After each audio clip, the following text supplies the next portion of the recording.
തിരുവനന്തപുരം നഗരസഭാ ഭരണത്തിൽ യോജിച്ച് ഇടത് വലത് മുന്നണികൾ ചേർന്ന് പൊതു സ്വതന്ത്രനെ നിർത്തുന്നതിനുള്ള ആലോചന നടക്കില്ല.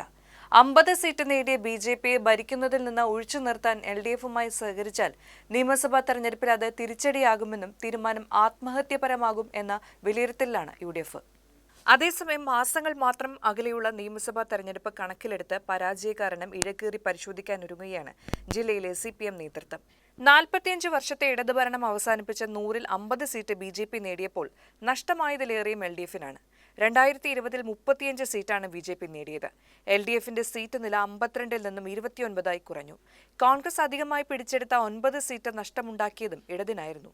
ബലം വന്നതു മുതൽ എൽ.ഡി.എഫ് പരാജയത്തിന്റെ പ്രധാന കാരണം മേയർ ആര്യ രാജേന്ദ്രനാണെന്ന നിലയിൽ പ്രചാരണമുണ്ടായിരുന്നു. കൗൺസിലർ ഗായത്രി ബാബുവിന്റെ ഫേസ്ബുക്ക് പോസ്റ്റിന്റെ ചൂടുപിടിച്ചാണ് സോഷ്യൽ മീഡിയയിൽ ആക്ഷേപം കടുക്കുന്നത്.